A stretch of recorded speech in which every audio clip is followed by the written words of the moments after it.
नमस्कार, मैं हूं अंजू पंकज। पिछले हफ्ते राहुल गांधी ने अपने लंदन दौरे के दौरान जमकर भारत के खिलाफ बयानबाजी की।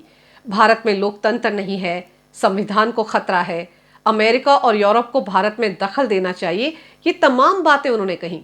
लेकिन बड़ा सवाल यह है कि राहुल गांधी की इन बातों को लेकर वेस्टर्न मीडिया में कितनी चर्चा हुई। क्या किसी ने उनकी बातों को गंभीरता से लिया? पर्दे के पीछे राहुल गांधी किस इकोसिस्टम के तहत कैम्ब्रिज में ये भाषण दे रहे थे? राहुल गांधी ने अपने इस दौरे के दौरान किस किस से वहां पर मुलाकात की और कैसे अंतर्राष्ट्रीय स्तर पर 2024 को लेकर एक टूल किट तैयार करने की कोशिश की जा रही है? इन्हीं तमाम मुद्दों पर चर्चा करने के लिए इस वक्त मेरे साथ लंदन से मौजूद हैं human rights and social media activist Arif Aajakia साहब। नमस्कार आरिफ सर, बहुत बहुत स्वागत है आपका मेरे चैनल पर। धन्यवाद for inviting Anu ji. Sir ये बताइए कि अभी पिछले हफ्ते ही राहुल गांधी लंदन के दौरे पर थे। कैम्ब्रिज क्राइज, लंदन लाइज, बहुत कुछ उन्होंने किया। तो ये जो ऑर्गेनाइज किया गया था उनका कैम्ब्रिज में लेक्चर, दरअसल इसके पीछे लोग कौन थे? क्योंकि हमने जो वीडियो देखा उसमें तो 10-15 लोग बैठे दिख रहे थे, बताया तो ये जा रहा था बहुत बड़ा ऑडिटोरियम है। तो उसके पीछे की कहानी क्या है? देखें, कई चीजें हैं। पहली बात तो ये है कि आप ये बताएं कि राहुल गांधी की क्वालिफिकेशन क्या है। उसके पास ना आईक्यू है, ना विस्डम है, ना कुछ है। क्वालिफिकेशन सिर्फ यही है कि वो इंदिरा गांधी जी के नवासे हैं, ये पोते हैं। तो इस क्वालिफिकेशन पे डायनास्टिक पॉलिटिक्स में ये आके बन गए हैं, इंडिया के सो कॉल्ड प्रधानमंत्री से भी ऊपर अपने आप को समझते हैं। मसला ये है कि कांग्रेस पार्टी से मुझे हमेशा से इख्तिलाफ रहा है, क्योंकि ये अंग्रेजों की पार्टी थी, अंग्रेजों ने बनाई थी, अंग्रेजों के लोग थे इसमें। अंग्रेजों ने इसको, इंडिया को आज़ादी दी भी तो अपने बंदे यानी कांग्रेस को बिठा के ये सब चीज़ें की गई। लेकिन फिर भी चले, अब एक इंडिया की एक इतनी बड़ी पार्टी है, इसमें इतने सीनियर लोग हैं, और वो सीनियर लोग हैं जिनकी गोद में राहुल गांधी खेले हैं। यानी एक से एक क्वालिफाइड आदमी है। वो कांग्रेस पार्टी के कुछ नहीं बन सकते, खाली या तो राहुल बनेगा, या प्रियंका बनेगी, या सोनिया गांधी बनेगी। अब इन्होंने बहुत ज्यादा प्रेशर में आके किसी खारगे या पता नहीं किसको एक प्रेसिडेंट बना दिया है। लेकिन आपको वो कहाँ नजर आते हैं? चला तो वही राहुल गांधी रहे, डिफेक्टो चेयरमैन तो यही बने हुए हैं। तो ये भारत की एक बदकिस्मती है। हम कहते हैं पाकिस्तान की बर्बादी में सबसे बड़ा किरदार आर्मी का है, जबकि मैं समझता हूँ भारत के जो मतलब बैकलॉग है या बैकवर्डनेस है, उसका सबसे बड़ा जिम्मेदार भारत की ये डायनास्टिक पॉलिटिशियंस हैं, जिन्होंने कब्जा करके रखा स्टेट पॉलिटिक्स पे भी। आप स्टेट पॉलिटिक्स में जाएं तो योगी जी से पहले वहां पे भी, यूपी में भी डायनास्टिक थी। बिहार में चले जाएं, कहीं भी चले जाएं, आपको डायनास्टिक मिलेगी। साउथ इंडिया में भी ज्यादातर आपको सबके बेटे मिलेंगे पॉलिटिक्स में, कोई मंत्री बना हुआ है, कोई क्या बना हुआ है। तो ये राहुल गांधी किस हिसाब में अपने आप को एक नेता कहते हैं? नेता बनने के लिए क्वालिफिकेशन होती है। कांग्रेस में एक से एक नेता है, मतलब चिदम्बरम जी हैं, शशि थरूर जी हैं, ऐसे कई लोग हैं जो सीनियरिटी में, जो पॉलिटिकल विस्डम में राहुल गांधी से काफी आगे हैं। तो पहली बात तो यह है कि Rahul Gandhi, who the hell is Rahul Gandhi. दूसरी बात यह है कि आपने अभी पिछले महीने एक स्पीच सुनी होगी जॉर्ज सोरोस की, जिसने मोदी जी और भारत को ललकारा था।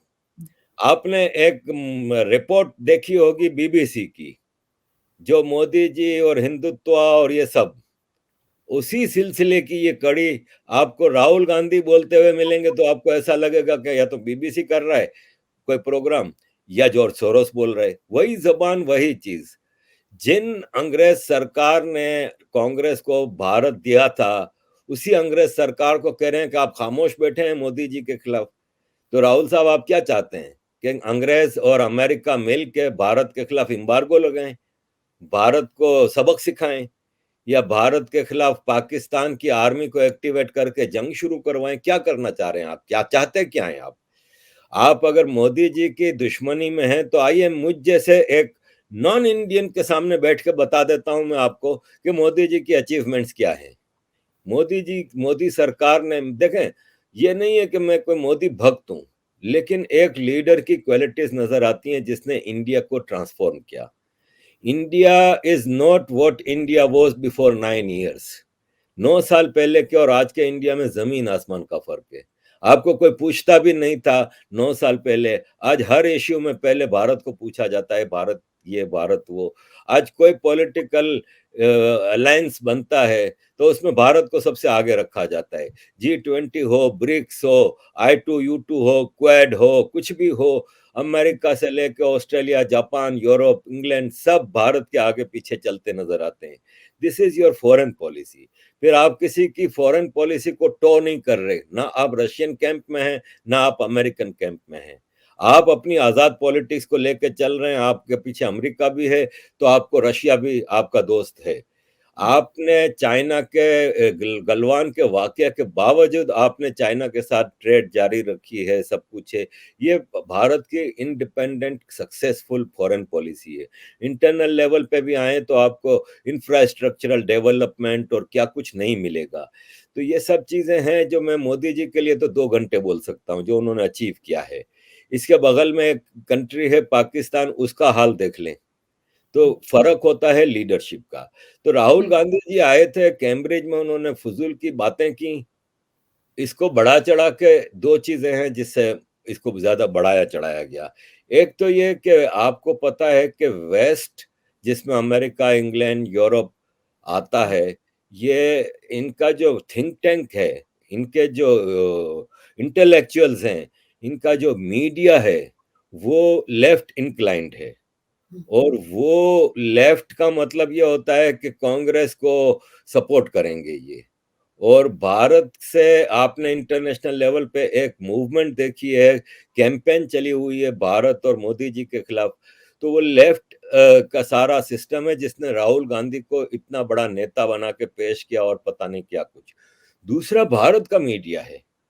एक्चुअली भारत का मीडिया भी तो आपको पता है टीआरपी के लिए, स्टोरीज के लिए ऐसे भागते हैं कि इसको बहुत ज्यादा कवरेज मिली और बहुत ज्यादा बढ़ा चढ़ा के चीजों को पेश किया गया। एक आदमी आया, 15-20 लोगों को बिठा के उसने 4 स्पीचें कर ली, तो क्या फर्क पड़ता है।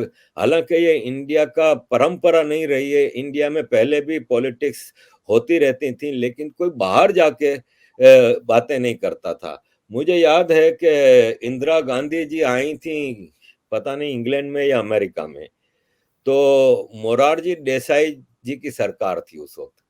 तो इंदिरा गांधी जी से एक प्रेस कॉन्फ्रेंस में सवाल किया गया कि सुना है मोरारजी देसाई आपको गिरफ्तार करने वाले हैं।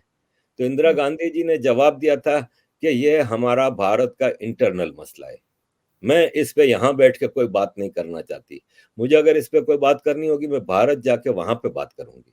तो ये भारत के राहुल गांधी जी को लेसन लेना चाहिए अपनी दादी से कि ये भारत की पॉलिटिक्स रहती थी। पाकिस्तानी पॉलिटिशियन तो बाहर जाके पाकिस्तान और पाकिस्तान के सिटिंग गवर्नमेंट के खिलाफ बकवास करते रहते हैं। भारत के लीडर ये कभी नहीं करते थे। शशि थरूर जी इतने क्रिटिसाइज करते हैं भारत की सरकार को, बीजेपी को, लेकिन अब बाहर जाएंगे तो वो भारत का केस लड़ते हैं। वो हर जगह भारत की बात करते हैं कि भारत के साथ इंग्लैंड ने ये किया था, कॉलोनाइजेशन पीरियड में ये हुआ था, ये हुआ था। ये राहुल गांधी पहले निकले हैं जो भारत से बाहर जाके भारत की बुराइयां कर रहे हैं। तो लेकिन ये सर, एक गलत ट्रेंड किया है ये राहुल गांधी जी ने, which is sad. But then you can expect this from a person like Rahul Gandhi. Rahul Gandhi से आप ये एक्सपेक्ट कर सकते हैं कि वो इस किस्म की फजूल बकवासियात करने के आदी रहे।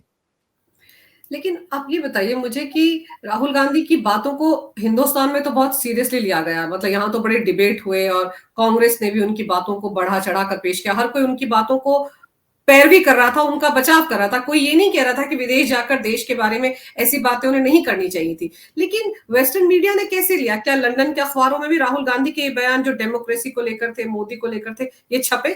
किसी ने उनको सीरियसली लिया? किसी ने सीरियसली नहीं लिया, कहीं पता भी नहीं है किसी को। वेस्टर्न मीडिया ने तो राहुल गांधी को घास भी नहीं डाली।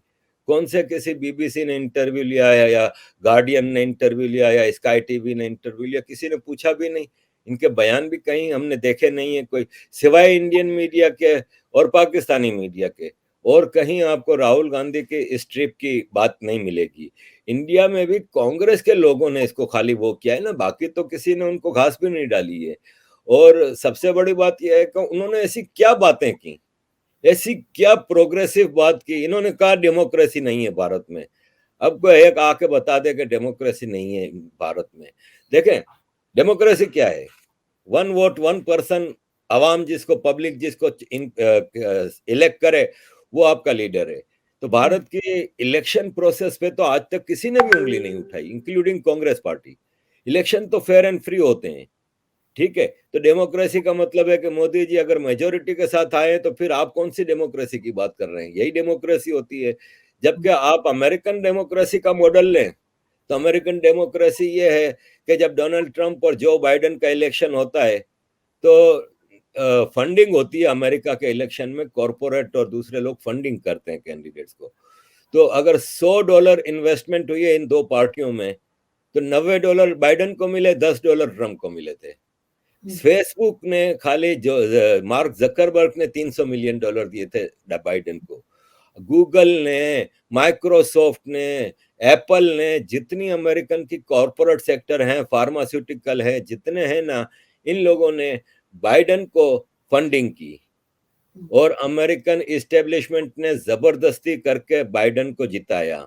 अमेरिका के हिस्ट्री में आप जाके देख लें तो 2000 के इलेक्शन में अमेरिका की इस्टेब्लिशमेंट चाहती थी कि एक ऐसा प्रेसिडेंट आए जिसके कंधे पर रख के ये बंदूक चलाएं और बड़े बड़े इंटरनेशनल लेवल पे फैसले करवाएं, क्योंकि यूनिपोलर गवर्न पावर थी दुनिया में और अमेरिका दुनिया में कुछ नई चीजें करना चाह रहा था अपनी इंपीरियलिस्ट पॉलिसी को।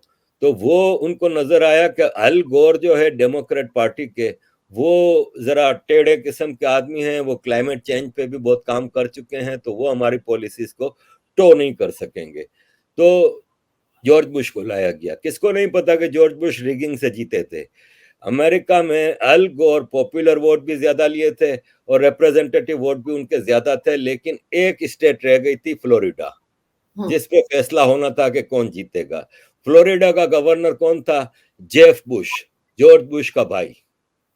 तो फ्लोरिडा में रातों रात जॉर्ज बुश को जिता के जॉर्ज बुश को लाया गया और फिर आपने देखा कि 9/11 किया गया, फिर इसके नतीजे में अफगानिस्तान, इराक, पता नहीं कहां कहां जंगें थोपी गई। ये अमेरिकन डेमोक्रेसी है। फिर ट्रंप को हटाया गया क्योंकि पता था कि ट्रंप तो अफगानिस्तान से भी फौजें निकाल रहा है, दुनिया में जंगें बंद करने की बात कर रहा है, प्रोग्रेस की तरफ जा रहा है, इंपीरियलिस्टिक पॉलिटिक्स से पीछे हट रहा है कि, और अमेरिकन कॉरपोरेट सेक्टर जो कि दुनिया के सारे फैसले करती है उसको अमेरिका में पनपने नहीं देगा। इन्होंने ट्रंप को हराया, जबरदस्ती बाइडेन को लेके आए। फिर क्या हुआ? जॉर्ज बुश के टाइम में 9/11 हुआ, बाइडेन के टाइम में पेंडेमिक हुआ, कोरोना आया। कोरोना का आज सब पोलें खुल रही हैं कि किसने कराया।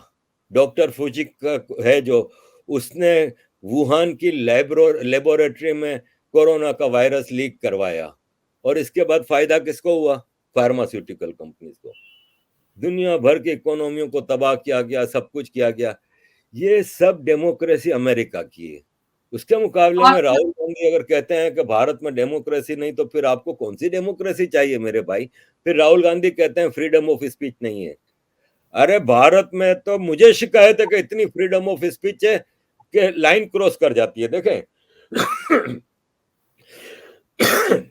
अभी हमारे बीबीसी है, बीबीसी का एक रिपोर्टर है, एंकर है, वो रेडियो 5 पे प्रोग्राम करता है sports of the day. Football यहाँ का सबसे बड़ा स्पोर्ट्स है, स्पोर्ट्स ऑफ द डे करता है और इसको मिलियंस ऑफ डॉलर मिलते हैं बीबीसी की तरफ से, सबसे कामयाब है वो। उसने एक ट्वीट की कि इंग्लैंड में माइग्रेंट्स के हवाले से जो पॉलिसीज बनाई गई हैं वो हिटलर की नाजी पॉलिसीज के मुकाबले की हैं और ये बहुत गलत हो रहा है। गवर्नमेंट ने बीबीसी को प्रेशराइज किया, बीबीसी ने उसको नौकरी से निकाल दिया, उसको नौकरी से निकाल दिया। सारे स्पोर्ट्स वालों ने सस्पेंड कर दी प्रोडक्शन, उन्होंने कहा हम भी नहीं करेंगे। एक क्राइसिस चला हुआ है यहाँ पे।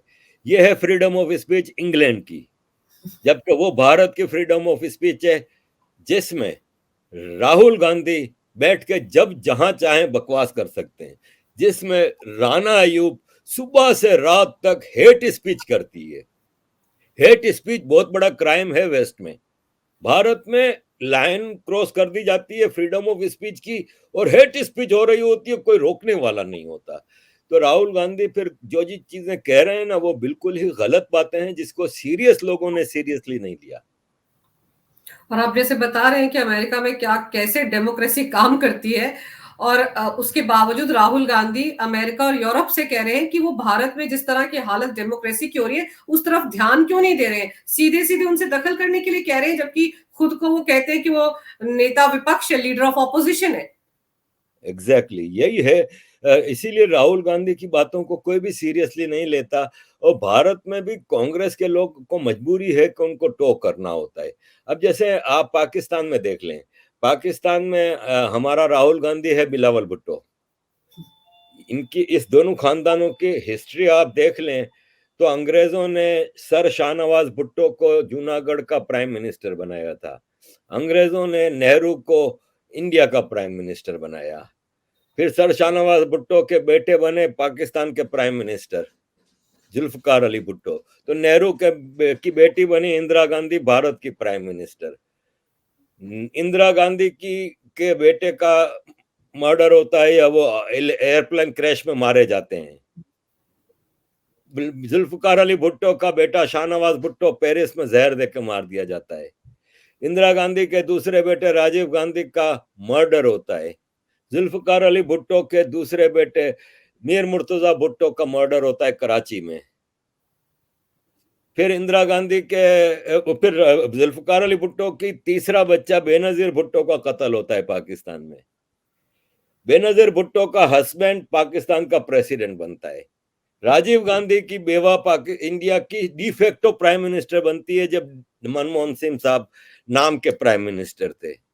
अब उनके बच्चे हैं, बेनजीर भुट्टो का बेटा बिलावल है, तो उनका राहुल गांधी है। दोनों फारिग हैं दिमागी तौर पे, दोनों को कोई सीरियसली नहीं लेता। मुंह खोलते हैं तो ऐसा लगता है कि बिच्छू टपक रहे हैं इनके मुंह से। बात करनी नहीं आती, लेकिन क्या है, डायनास्टिक पॉलिटिक्स। बिलावल भुट्टो की माँ जब मरती है तो उसकी वसीयत खुलती है। वो वसीयत में लिखा है कि मेरे मरने के बाद पीपल्स पार्टी का चेयरमैन मेरा बेटा बिलावल भुट्टो होगा। ये आप बताएं, दुनिया की कौन सी ऐसी डेमोक्रेसी, इवन डिक्टेटरशिप में भी होता है कि विरासत में चेयरमैनशिप दी जा रही है? ये किस किस्म की डेमोक्रेसी है, किस किस्म की पॉलिटिक्स है कि बिलावल भुट्टो इसलिए चेयरमैन है पीपल्स पार्टी के क्योंकि इनकी मां ने उनको घोषित किया था चेयरमैन मेरे मरने के बाद। तो फिर ये सब नजर आता है कि डेमोक्रेसी का इन पार्टियों से कोई ताल्लुक नहीं है। बिलावल भुट्टो विरासत में चेयरमैन बने हैं। मेरा सवाल यह है कि पीपल्स पार्टी हो, इंडियन नेशनल कांग्रेस हो, ये क्या प्राइवेट लिमिटेड कंपनी है? ये फैमिली लिमिटेड कंपनी है? ये फर्क है डेमोक्रेसी का। भारत में अगर आप देख लें, पिछले 10 साल में मेरा ख्याल है 4-5 चेयरमैन बदल गए हैं बीजेपी के, लेकिन कांग्रेस में घूम फिर के इन तीनों के गिर्द घूम रही होती है। लेकिन आरिफ सर, जब राहुल गांधी को कोई सीरियसली देश में नहीं ले रहा है या बाहर भी नहीं ले रहा है, जैसे आप बता रहे हैं कि वहां के अखबारों में तो कहीं जिक्र तक नहीं था, लेकिन फिर ये कौन लोग हैं जो इस तरह का इकोसिस्टम क्रिएट करने की कोशिश करते हैं? क्योंकि राहुल ने कैम्ब्रिज में लेक्चर दिया या वहां के जर्नलिस्ट से मिले, सब जगह उन्होंने भारत के खिलाफ ही बोला, यहाँ की सरकार के खिलाफ बोला, डेमोक्रेसी के लिए बोला, संविधान के लिए बोला। तो ये कौन लोग हैं जो पर्दे के पीछे रहकर इस तरह का काम करवा रहे हैं, और कहीं ना कहीं 2024 का जो लोकसभा चुनाव है उस पर भी उनकी नजर है? भाई जॉर्ज सोरोस की स्पीच देख लेना। वो 2024 के चुनाव में भारत में चेंज लाने के लिए ही किया गया था। ये एक इंटरनेशनल इकोसिस्टम है, जिसमें अमेरिकन थिंक टैंक भी हैं, जिसमें इंटरनेशनल मीडिया के जो मालिक हैं, न्यूयॉर्क टाइम्स को देख लें। अब न्यूयॉर्क टाइम्स जब बीबीसी के ऊपर भारत की सरकार ने टैक्स का छापा मारा दिल्ली में, तो न्यूयॉर्क टाइम्स ने 8 मार्च को एडिटोरियल लिखा है कि freedom of speech is dying in India. तो फिर न्यूयॉर्क टाइम्स ने इंग्लैंड में जब बीबीसी ने एक अपने एंकर को फायर किया, तो क्यों नहीं लिखा कि freedom of speech is dying in UK? तो ये एक इंटरनेशनल इकोसिस्टम है लेफ्ट का, जो कि मैंने आपको शुरू में बताया, ये काम कर रहा है। एक्चुअली देखें, इंटरनेशनल इंटेलेक्चुअल्स हैं, थिंक टैंक्स हैं, इनकी एक व्यू है, ये समझते हैं कि अगले 25 साल बाद दुनिया की जो दो बड़ी पावर होंगी ना, वो अमेरिका और रशिया नहीं होंगी, वो चाइना और इंडिया होंगी। और पावर का बैलेंस है ना, जो इंटरनेशनल पावर का बैलेंस, वो एशिया की तरफ आ रहा है। यूरोप तो देखें फारिग है, यूरोप तो अपनी सदियों की लूटी हुई दौलत के बल पे चल रहा है, वरना इस इंग्लैंड में हम रहते हैं, हमारे क्या हाल है हम जानते हैं। यहाँ पे टमाटर लेने के लिए लाइनें लगानी पड़ती हैं, अच्छा। सुपरमार्केट में टमाटर नहीं होते रैक पे, खाली पड़ा होता है। और प्राइसेस का ये हाल है कि जो चीज हम 1 पाउंड की लेते थे ना, वो 2.5 पाउंड की हो गई है 2 साल के अंदर अंदर। तो यूरोप तो तबाह है। यहाँ पे तो इतने इश्यूज चल रहे हैं, जिसमें माइग्रेंट का इश्यू बहुत ज्यादा हो गया है, स्ट्रीट क्राइम बढ़ गया है, हर चीज है। वेस्ट कमजोर हो रहा है। और इन चाइना तो ऑलरेडी एक इकोनॉमिक जायंट बन गया है। इस वक्त दुनिया में अमेरिका से भी बड़ी इकोनॉमी आप चाइना को कह सकते हैं कि चाइना के ऊपर इतना कर्जा नहीं जितना अमेरिका की सरकार के ऊपर कर्जा है। Trillions of hundreds of trillions of dollars का कर्जा है अमेरिकी सरकार पे। अमेरिका अपने कॉरपोरेट सेक्टर के बल पे चल रहा है, लेकिन चाइना के फॉरेन एक्सचेंज रिजर्व्स इस वक्त दुनिया में सबसे ज्यादा है। इकोनॉमिक जायंट बन गया है, एक बहुत बड़ी मिलिट्री पावर है। भारत, अगर कांग्रेस ना होती और भारत में डेमोक्रेसी होती शुरू से, और इंडिपेंडेंट फॉरेन पॉलिसी होती, तो आज भारत चाइना से 2 हाथ आगे होता। क्योंकि 60s और 70s में भारत का जीडीपी चाइना से ज्यादा था। लेकिन चाइना में फिर एक लीडरशिप आई। ठीक है, वहां पे डिक्टेटरशिप है, लेकिन भारत लीडर्स तो है ना, जिसने चाइना को इस स्टेज पे पहुंचाया। भारत में लीडरशिप नहीं थी। भारत में एक खानदानी हुकुम चल रहे थे, और बस उसी खानदान के इर्द गिर्द चीजें चल रही थी। राजीव गांधी का मर्डर हो जाता है, वापस उस पार्टी को जिंदा करके लाके 10 साल के लिए बिठा दिया जाता है। उस 10 साल में भारत ने क्या किया और चाइना ने क्या किया उन 10 सालों में। हम मैं बेल्जियम में रहता था, कपड़े के कारोबार में था, तो मैं पेरिस जाता था ब्रसल्स से, 2.5 घंटे की ड्राइव होती थी। तो पेरिस की बड़ी होलसेल मार्केट से हम कपड़े लाते थे और फिर यहाँ पे बेचते थे ब्रसल्स में। तो पेरिस की होलसेल मार्केट को मैंने ट्रांसफॉर्म होते देखा कि एक भी चाइनीज नहीं होता था 90s में। और 2000s में मैं जब जाता था तो 60 to 70% दुकानें चाइनीजों की थी। इस तरह ट्रांसफॉर्म किया है चाइना ने।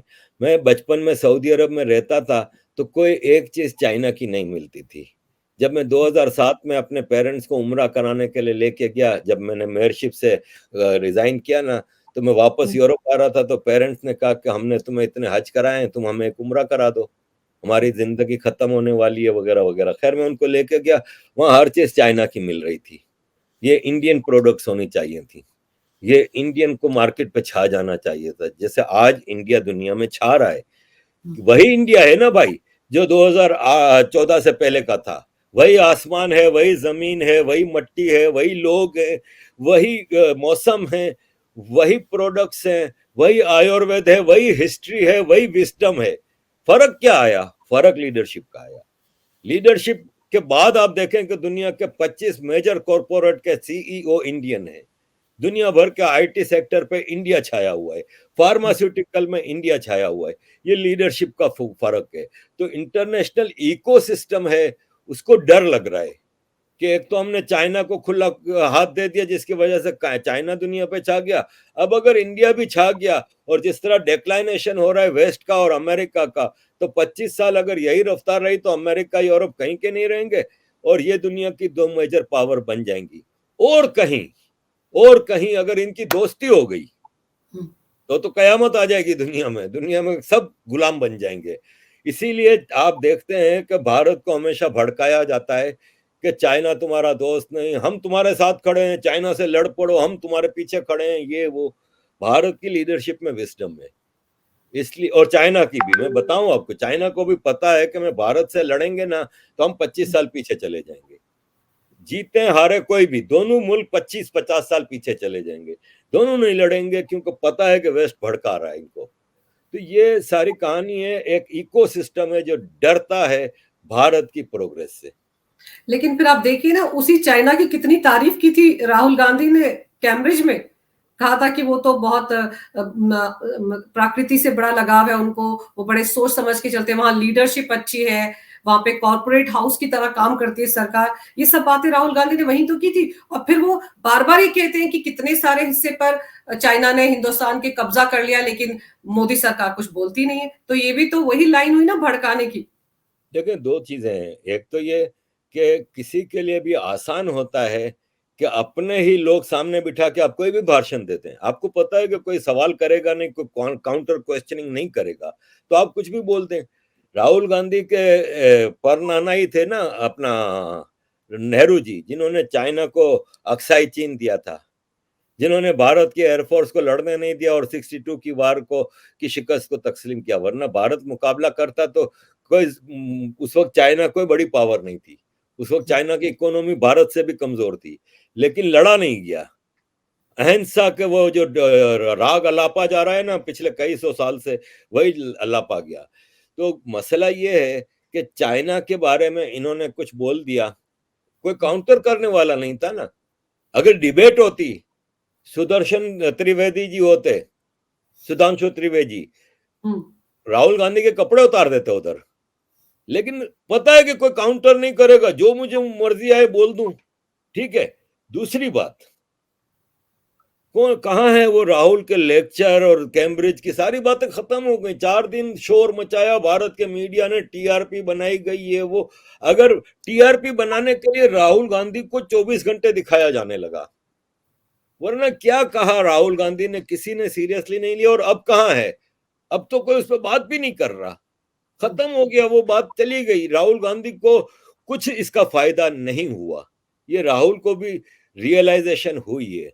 भाई आप देखें, भारत जोड़ो यात्रा इसने एक ड्रामा किया, हम्म। इसके बाद इलेक्शन हुए इंडिया हम्म। की कुछ स्टेट्स में, 3 स्टेट्स में नॉर्थ ईस्ट की। क्या मिला? अगर इतने ही कामयाब होता भारत जोड़ो यात्रा, तो वोट बैंक बढ़ता ना। क्या मिला? कुछ नहीं मिला। मेरा ख्याल है 5 या 6 सीटें मिली टोटल 200-300 सीटों में से।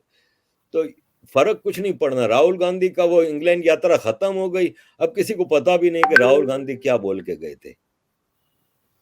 लेकिन सर, क्या आपको लगता है कि मोदी सरकार जिस तरह से अच्छा काम कर रही है, देश में रहकर कांग्रेस उनके खिलाफ एक माहौल नहीं बना पा रही है, और 2024 में भी उनको लग रहा है कोई मुद्दा उनके पास है ही नहीं, इसीलिए राहुल गांधी विदेश जाते हैं 5-6 दिन के लिए और इस तरह की बातें बोलकर चले आते हैं? क्योंकि कहीं ना कहीं मुझे ऐसा लगता है कि वो पीएम मोदी को कॉपी भी करते हैं, क्योंकि हमने देखा है पीएम मोदी के जितने भी विदेशी दौरे हुए सब जगह वो जाते हैं, लोगों से मिलते हैं, इंडियन डायस्पोरा से मिलते हैं, फिर बड़े बड़े ऑडिटोरियम्स में उनके भाषण होते हैं। तो हो सकता है कहीं उनसे प्रभावित होकर राहुल गांधी छोटी सी कोशिश करते हैं कि उनकी इमेज भी अच्छी हो जाए और कहीं ना कोई मुद्दा मिल जाए उनको 2024 के लिए। लेकिन राहुल गांधी जो इंग्लैंड आए थे, उसका असल मकसद वो नहीं था जो सामने नजर आता है। जो हम्म। कैम्ब्रिज में मिले, जो उससे मिले, ये उस इकोसिस्टम से मीटिंगें करते रहे। किसको क्या पता कि राहुल गांधी यहाँ पे 2 हफ्ते रहे या 1 हफ्ता रहे या 10 दिन रहे, उसमें होटल में इनके पास कौन कौन मिलने आता था, क्या था। इंटरनेशनल इकोसिस्टम बिल्कुल भारत को प्रायोरिटी दे रहा है कि भारत में अब मोदी सरकार ना आए। ठीक है। तो ये राहुल गांधी का असल मकसद ये सब नहीं था। असल मकसद था पीछे से मीटिंगें करना, लोगों से मिलना, सोरोस की पार्टी से मिलना, फंडिंग अपने इलेक्शन उसके लिए जमा करना, ये सब चीजें। मैं समझता हूं कि बहुत जल्द आपको राहुल गांधी अमेरिका में भी नजर आएंगे। बहुत जल्द वो अमेरिका भी जाएंगे, वहां की मुख्तलिफ स्टेट्स में दौरा करेंगे। अब जो पब्लिक से मिलना, आम जनता से मिलना की जो बात है, तो ऑफ कोर्स भारत की डेमोक्रेसी है, कांग्रेस के लोग तो हैं ना। और काफी लोग कांग्रेस के विदेश में भी रहते हैं। अब जैसे यहाँ पे आए थे, तो यहाँ पे 1-2 जर्नलिस्ट को मैं जानता हूँ पर्सनली, जो मेरे घर पे भी आई थी, मुझे भाई बनाया था। वो आजकल राहुल राहुल कर रही हैं। वो राहुल गांधी की बगल में ही खड़ी रहती थी जब यहाँ राहुल आए थे। तो भारतीय लोगों से नहीं मिले वो इंडियन नेशनल कांग्रेस के फॉलोअर्स से मिले। हम भी यहाँ पे रहते हैं, यहाँ पे कई ग्रुप्स में वो इनविटेशंस हमें आए थे कि अगर आप जाना चाहते हैं राहुल गांधी के फलां प्रोग्राम में तो आप रजिस्ट्रेशन करें। लेकिन जब आप रजिस्ट्रेशन करेंगे तो आपको वो इनविटेशन नहीं मिलेगी। उन्होंने सिर्फ इंडियन नेशनल कांग्रेस के लोगों को बुलाया था। मोदी जी आते हैं ना, तो मोदी जी की इनविटेशन ओपन होती है और उसमें सारे लोग जाते हैं। फिर आपने देखा होगा कभी जर्मनी गए थे, स्वीडन गए थे मोदी जी, तो वहां पे सड़कों पे पब्लिक खड़ी होती थी। अब आप ये बताएं कि वो तो इनविटेशन पे नहीं आते ना सड़कों पे, एयरपोर्ट पे हजारों लोग पहुंच जाते हैं। वो तो इनविटेशन पे नहीं आते ना, वो आम भारतीय हैं, खाली बीजेपी के नहीं। मैं नहीं कह रहा कि बीजेपी के नहीं थे, ऑफ कोर्स बीजेपी के फॉलोअर्स बहुत हैं और यहाँ से वो भी जाते हैं। लेकिन ये जो सड़कों पे, एयरपोर्टों पे, होटल के बाहर जो हजारों लोग जमा हो जाते हैं, वो क्या है? जबकि फर्क ये है कि मोदी जी जब स्वीडन, डेनमार्क और जर्मनी का ट्रिप करते हैं तो 3 दिन, 3 मुल्कों का ट्रिप 3 दिन में कंप्लीट करते हैं। उसमें 11 मीटिंग्स करते हैं और एक मीटिंग तो ऐसी होती है जिसमें Scandinavian countries, Norway, Finland, Denmark, Sweden, Iceland और जर्मनी के सारे प्राइम मिनिस्टर आके जमा हो जाते हैं डेनमार्क में और वहां पे मोदी जी से मीटिंग करते हैं। इतना बिजी शेड्यूल होता है। राहुल गांधी की तरह थोड़ी है कि 10 दिन यहाँ पे आके पधार के बैठ गए। मोदी जी तो जाते हैं तो 3 दिन में 11 मीटिंग करते हैं, 3 देशों के दौरे करते हैं। उसके बावजूद आप पब्लिक का इंटरेक्शन देखें तो ये फर्क है। राहुल गांधी है ना, 7 बार गंगा नहा ले फिर भी मोदी नहीं बन सकते। आरिफ साहब, एक सबसे इम्पोर्टेंट चीज ये है कि जैसे आपने एनटीसीए के आंदोलन के दौरान देखा होगा, फिर किसानों का आंदोलन हुआ, हमने देखा कैसे एक इंटरनेशनल लेवल पर टूल किट काम कर रहा था, कैसे बताया जा रहा था लोगों को कौन कौन फला फला वक्त पर ट्विटर पर ये करेगा, सोशल मीडिया पर ये पोस्ट करेगा। अभी हाल फिलहाल में शायद आपने भी सुना होगा कि पंजाब में अजनाला में वो अमृतपाल सिंह एक भिंडरा वाले की शक्ल में सामने आ गया है कि उसने वहां पर किस तरह का बवाल मचाया, पुलिस को एक तरह से मतलब कह सकते हैं कि बंधक ही बनाकर रख दिया। और तब ये बात उठने लगी कि कहीं खालिस्तान का मुद्दा फिर से भारत में जोर पकड़ रहा है। और पंजाब में किसकी सरकार है आपको पता है, आम आदमी पार्टी की सरकार है, जिन पर पहले भी आरोप लगते रहे हैं। तो क्या लग रहा है आपको, कोई ऐसा माहौल खालिस्तानी मूवमेंट के जरिए भी भारत में बनाने की कोशिश कहीं इंटरनेशनल स्तर पर हो रही है, इसको भी हवा देने की फिराक में है कुछ लोग? देखें, पहले तो मैं बात करूंगा फार्मर्स। हम्म। फार्मर्स बिल जो है ना, वो फार्मर्स की सपोर्ट में था, फेवर में था, लेकिन बहरहाल उसको पॉलिटिकल बनाया गया और फिर सबसे ज्यादा वहां पे आवाज उठी कनाडा से। हम्म। लेकिन कारमा इज ए बिच। फिर कनाडा में खुद फार्मर्स प्रोटेस्ट हुआ और उन्होंने फार्मर्स के खिलाफ जबरदस्त एक्शन लिया। भारत में तो एक्शन ही नहीं लिया, भारत ने तो उनको बैठने दिया, सब करने दिया। लेकिन उस वक्त फिर इंटरनेशनल इम्पार्शियल मीडिया ने बोलना शुरू किया, कहा भाई कनाडा क्या हाल है। अभी लास्ट वीक बेल्जियम की सारे हाईवेज फार्मर्स ने ब्लॉक कर दिए थे। अच्छा। फार्मर्स प्रोटेस्ट वहां पे 3 दिन चलता रहा। आपको दुनिया में कहीं ये खबर नहीं मिली होगी। हम्म। मेरा तो बेल्जियम में 20 साल रहा हूँ और बेल्जियम मेरे लिए मेरे अपने मुल्क की तरह है। मैं वहां के पल पल की खबर रखता हूँ। तो उसके बारे में कोई मीडिया नहीं बोला। भारत के फार्मर्स प्रोटेस्ट के बारे में पूरी दुनिया बोली, जिसके ऊपर ऑपरेशन भी नहीं किया गया, कोई एक्शन भी नहीं लिया गया भारत में सरकार की तरफ से। इसके बावजूद अब आते हैं खालिस्तान। देखें, आज जो खालिस्तानी मूवमेंट को हवा दी गई है ना, मैं उसको पल पल बनते, बिल्ड होते देख रहा था। आप मुझे ये बताएं कि 2019 में पाकिस्तान में इमरान खान सरकार आती है, 2018 में। 2019 में एक बॉर्डर एरिया है इंडिया पाकिस्तान के पंजाब का बीच में, जिसका नाम है करतारपुर साहब। हम्म। करतारपुर साहब में सिखों का एक बहुत ही पवित्र गुरुद्वारा हुआ करता था। वो 1947 में तबाह कर दिया गया। वो तबाह रहता है 2019 तक। 2019 में इमरान खान को आर्मी हमारी लेके आई थी पावर में। उसके पीछे कुछ प्लानिंग थी और वो प्लानिंग ये थी कि खालिस्तान को जिंदा करना है। इमरान खान ने आते ही ऑर्डर दिया, यानी पाकिस्तान आर्मी ने, कि करतारपुर साहब गुरुद्वारा वापस बिल्ड किया जाए। एक आर्मी ऑफिसर को ठेका दिया गया। 3 महीनों में ताजमहल स्टाइल में मार्बल से गुरुद्वारा बना दिया जाता है। अब भारत के सिखों को दावत दी गई कि ओपनिंग है। कौन कौन पहुंचा? नवजोत सिंह सिद्धू, मनमोहन सिंह, और ये सनी देओल बीजेपी के, मतलब सारे मूर्ख पहुंच गए। अब भारत की कोर्ट में बोल डाल दी पाकिस्तान ने कि हम बॉर्डर ओपन कर रहे हैं, जितने सिख यात्रियों को आना आने दो। अब क्या हुआ कि भारत से तो जो सिख आता था उसको वीजा लेना पड़ता था, सब कुछ था, लेकिन बहरहाल हजारों लोग आने लगे।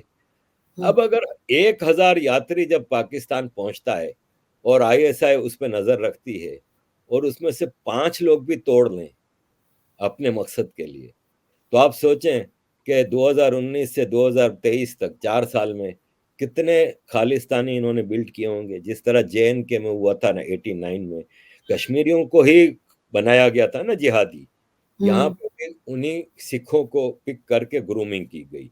नंबर 1। नंबर 2 ये कि कनाडा, इंग्लैंड, यूरोप, अमेरिका के जो सिख थे उनको तो वीजा का कोई मसला नहीं था, भारत सरकार से तो लेना नहीं था, उनके पास तो यूरोपियन अमेरिकन पासपोर्ट होते थे। वो आते थे, पाकिस्तान आसानी से वीजा दे देता था।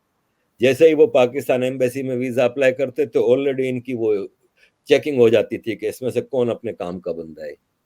मूवमेंट शुरू हुई यूरोप, अमेरिका, कनाडा से, इंग्लैंड से। यहां से स्लोली स्लोली मूवमेंट ने मोमेंटम लिया। फिर आम आदमी पार्टी को इलेक्शन में फंडिंग किसने दी? जस्टिस फॉर सिख पार्टी ने, जिसका वो पन्नू है, उसने बाकायदा वीडियो निकाली थी कि हमने इतने $1 मिलियन इन्वेस्टमेंट की है। आम आदमी पार्टी ने रेसिप्रोकेट करना था। जीतने के बाद उन्होंने फिर उनको फ्री स्पेस दिया, पाकिस्तान की तरफ से यात्रियों की शक्ल में खरीदे जाते थे। मेजोरिटी सिख है ना, वो खालिस्तानी बैक का नहीं है, ठीक है ना, बहुत कम है, बहुत ही कम।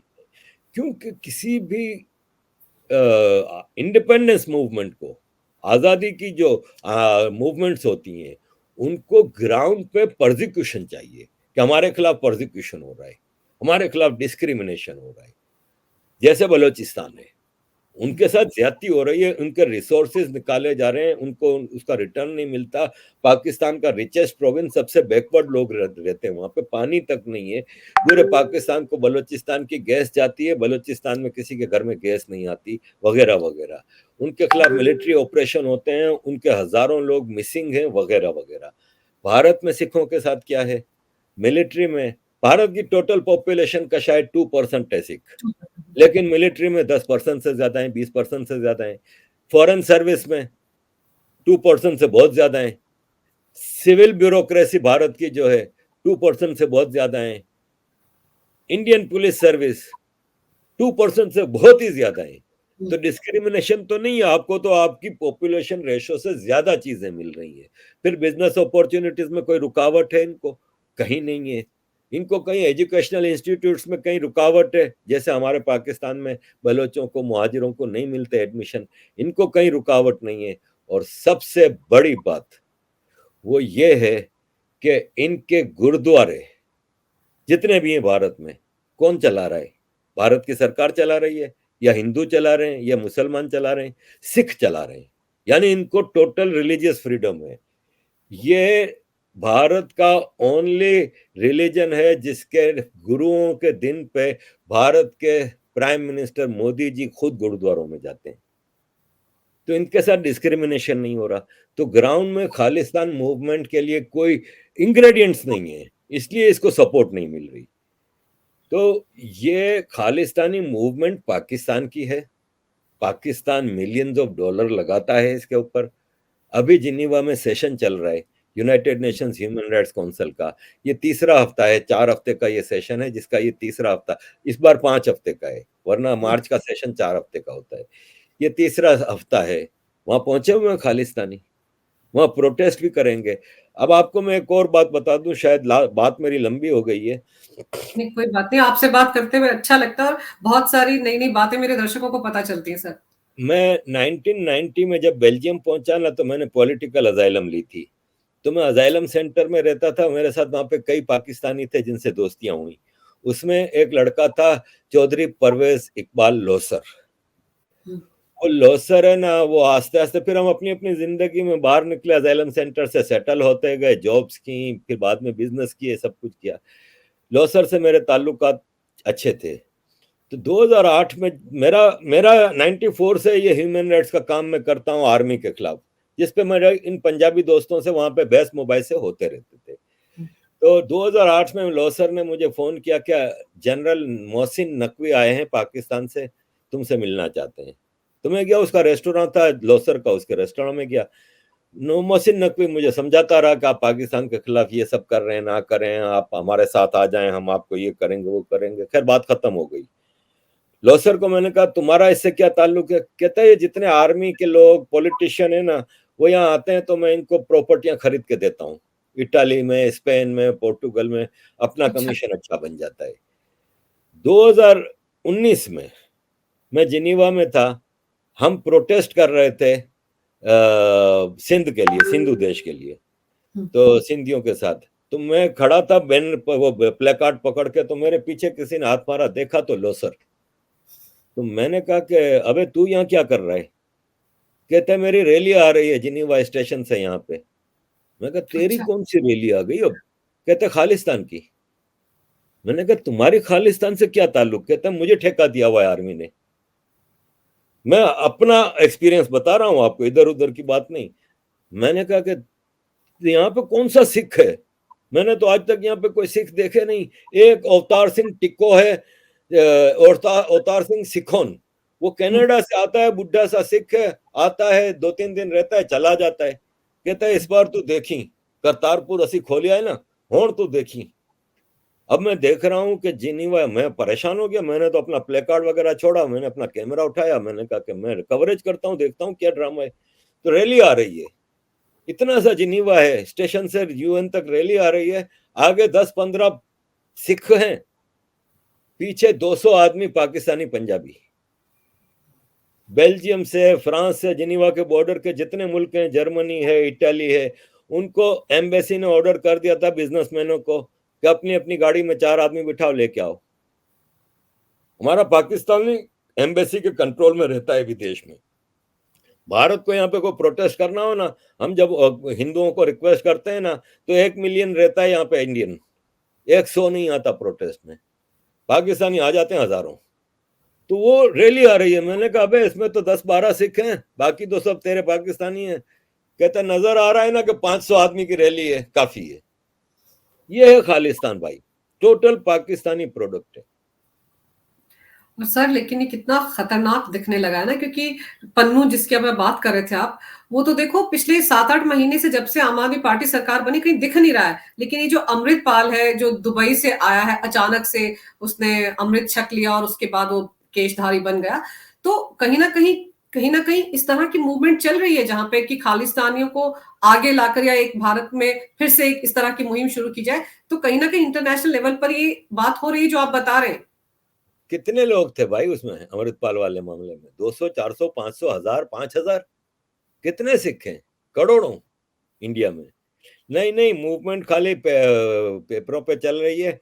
और एक और बात मैं आपको बता दूं, हम्म। आप पंजाब में, भारत के पंजाब में चले जाएं, या हरियाणा और हिमाचल के पंजाबियों में चले जाएं, किसी भी पंजाबी फैमिली के नौजवान से जाके पूछें कि तेरी जिंदगी की ख्वाहिश क्या है? कनाडा जाना है, यूरोप जाना है, अमेरिका जाना है। वो लालच दिया जाता है कि तुम यहां से ये एक्टिविटी शुरू करो, जब वहां जाओगे, यहाँ आना भी मुश्किल है और यहाँ आके सेटल होना मुश्किल है। भाई सेटल होने के लिए आपको कुछ ना कुछ जेन्युइन रीजन चाहिए। या तो आप आईटी क्वालिफाइड हैं, आपको बिजनेस या जॉब के लिए वो मिल जाता है वीजा। आप आके, जो सिख आता है, जो अनपढ़ सिख, जाहिल सिख जो आता है, वो क्या करता है? पॉलिटिकल अजाइलम लेता है। पॉलिटिकल अजाइलम के लिए उसको साबित करना पड़ता है कि उसकी पॉलिटिकल एक्टिविटीज की वजह से इसकी जान इंडिया में खतरे में है। तो वो आके कहता है कि देखो जी, मैं अमृतपाल सिंह के साथ था और ये मेरी पॉलिटिकल एक्टिविटीज थी, मेरी जान बचाओ। यहाँ पे भारत के हाई कमीशन के सामने, एम्बेसी के सामने प्रोटेस्ट होते हैं, उसमें 50-60 सिख आ जाते हैं। ये लड़के कौन होते हैं? जिन्होंने अजाइलम ली होती है। फिर वो उसकी वीडियो की कॉपी भेजते हैं अजाइलम मिनिस्ट्री को कि मैंने भारत एम्बेसी पे प्रोटेस्ट किया, अब मैं भारत जाऊंगा तो मुझे सरकार मार देगी, मुझे अजाइलम दी जाए। तो ये वो बेरोजगार लड़के हैं जिनको पैसों की लालच, बाहर भेजने का लालच, ये सब, और बाहर भेज के सेटल होने के लिए तुम यहाँ से ही एक्टिविटी शुरू करो, आग लगाओ, पथराव करो, ये करो, वो करो, सरफेस पे नाम आएगा तुम्हारा। ये सब चीजें हैं। मैं समझता हूँ आप 80s की जो जियाउल हक ने खालिस्तान मूवमेंट चलवाई थी ना, उसके मुकाबले पे ये कुछ भी नहीं। और मुझे अभी तक, देखें, मैंने आपको बताया कि इस खालिस्तानी मूवमेंट को मैंने पल पल बनते देखा है पिछले 4 सालों में। मुझे हैरत है कि सरकार ने इसको इस हद तक जाने दिया। अब मैं समझता हूं, मुझे भरोसा भी है इस सरकार पे कि सरकार के जो थिंक टैंक्स हैं, जो दिमाग हैं, वो इस चीज को सीरियसली देख रहे होंगे और इसको कंट्रोल कर लेंगे। आई डोंट थिंक इसको 80s के लेवल तक जाने दिया जाएगा। लेकिन इतना जरूर है कि पीएम मोदी 2024 में दोबारा ना आए, इसको लेकर बहुत खौफ है लोगों में, विदेशों में। जी जी बिल्कुल है, वो तो मैंने आपको बताया कि इनकी सबकी कोशिश है। अमेरिका आपका दोस्त है मजबूरन, वरना वो आपको अपना सबसे बड़ा दुश्मन समझता है। वो समझता है कि इंडिया हमारे लिए सबसे बड़ी थ्रेट है, क्योंकि इंडिया के पास हिस्ट्री है, हमारी वैदिक हिस्ट्री है, हमारी आयुर्वेद की हिस्ट्री है, हमारे पास वो नॉलेज का खजाना है जिसको दबाया गया। दुनिया में जब कहीं स्कूल नहीं होते थे तो भारत में यूनिवर्सिटीज होती थी। दुनिया में कहीं किसी इस्लामिक देश में या किसी बड़े देशों में किताब नहीं होती थी, यहाँ पे लाइब्रेरियां होती थी। यहाँ का जो विस्डम का खजाना है वो ऑथेंटिक है, वो इंडिजिनियस है। तो इसलिए इनको खतरा है कि इनके पास खाली मैन पावर नहीं है, इनके पास स्किल्ड मैन पावर है। और सबसे बड़ी बात यह है कि आत्मनिर्भर हैं आप, इसलिए कि आपके पास दुनिया में जो सबसे जरूरी चीजें हैं, फूड ग्रेन्स आपके पास है, डेयरी आपके पास है, इसके अलावा गोश्त आपकी इतनी बड़ी रिक्वायरमेंट नहीं कि ज्यादातर वेजिटेरियन सोसाइटी है। अब आते हैं बाकी चीजों में, पेट्रोल आपके पास नहीं है, लेकिन पेट्रोल प्रोड्यूसिंग कंट्री सारे आपके बहुत अच्छे दोस्त हैं। अरबियन गल्फ को ले लें, ईरान को ले लें, रशिया को ले लें, सब आपके अच्छे दोस्त हैं और सबके साथ आपकी ट्रेडिंग पार्टनरशिप है। अरबियन गल्फ और ईरान का गंदम, चावल, दालें, दूध, दही, चीज और butchery, mutton, beef, chicken, eggs, ये 60 to 70% भारत से जाता है। Iran, Saudi Arab, Oman, Qatar, Kuwait, इमारात, बहरीन, इराक, तो फिर वहां से पेट्रोल भी आता है। तो भारत आत्मनिर्भर है। एजुकेशन में आईटी को ले लें, आजकल दुनिया आईटी के ऊपर चलती है, आईटी में भारत सबसे आगे है। पैसा ले लें, दुनिया का 11% गोल्ड है ना पूरी दुनिया का, वो भारत के हाउस होल्ड के पास है। तो कहने का मतलब यह है कि भारत अमेरिका के लिए, अमेरिकन की नजर में एक बहुत बड़ी थ्रेट है। और वो मुंह पे आपके दोस्त हैं, अंदर खाने वो हर कोशिश करेंगे कि भारत में कोई ऐसी सरकार आए जिसमें ये मनमोहन सिंह या राजीव गांधी टाइप के लोग हों, जिससे कि वो भारत के पोटेंशियल को दबा के रखें और दुनिया में भारत इतना आगे ना बढ़े। और अमेरिका के जो अभी एम्बेसडर बनने वाले हैं, शायद अभी बने नहीं है, जिनके नाम को लेकर भी सेनेटर्स में अभी बातचीत चल रही है, उन्होंने भी तो आने से पहले ऐसा ही स्टेटमेंट दिया है ना कि वो वहां पर सरकार से दोस्ती करने नहीं आ रहे, बल्कि किसी और काम के लिए आ रहे हैं। वो मैंने भी पढ़ा था, लेकिन क्या है कि आने तो देना, यहाँ पे भी मोदी सरकार बैठी है और मोदी सरकार है ना, एक मोदी जी की खाली लीडरशिप नहीं, पूरी टीम है। अब भारत की सबसे बड़ी स्टेट के चीफ मिनिस्टर योगी जी को देख लें। अब भारत में, भारत की हिस्ट्री में मेरी नजर में सबसे जो जबरदस्त फॉरेन मिनिस्टर रहे हैं ना, वो सुषमा स्वराज जी थी। लेकिन उनकी लेगेसी को जयशंकर जी बराबर लेके चल रहे हैं और भारत की फॉरेन पॉलिसी को कई फोल्ड आगे लेके गए हैं। फिर भारत के defence minister Rajnath ji, very strong man, और आर्मी की हर ख्वाहिश होती है ना, जो आर्मी की जो एस्पायरेशंस होती हैं उसके मुताबिक फैसले करते हैं। इसके अलावा आपके नेशनल सिक्योरिटी एडवाइजर हैं, फिर आपके ये जो अधिकारी जी हैं, जो डेवलपमेंट वर्क देखते हैं। इस तरह भारत के मोदी जी के पास एक बहुत अच्छी टीम है, वो अच्छी टीम लेके चल रही है। अमेरिकन एम्बेसडर को आने तो दें ना, उनको आटे दाल का भाव पता चलेगा, फिर वो ये बोलते फिरेंगे कि मैं अमेरिका वापस जा रहा हूँ किसी और काम से। आरिफ साहब, आपने इतना वक्त निकाला, सोरोस से लेकर राहुल गांधी के दौरे से लेकर खालिस्तान का जो मूवमेंट पनवाने की कोशिश की जा रही है, उसको लेकर तमाम जानकारी जो दी, जिसमें समझ में यही आ रहा है कि 2024 को लेकर कांग्रेस ही नहीं, बाहर के देश भी डरे हुए हैं। शायद इसीलिए इस तरह का कोई नया टूल किट तैयार करने की कोशिश कर रहे हैं। ये जो तमाम जानकारी इस इकोसिस्टम को लेकर आपने मेरे दर्शकों को दी, इसके लिए आपका दिल से धन्यवाद। नमस्कार। नमस्कार जी, थैंक यू वेरी मच। जय हिंद। जय हिंद।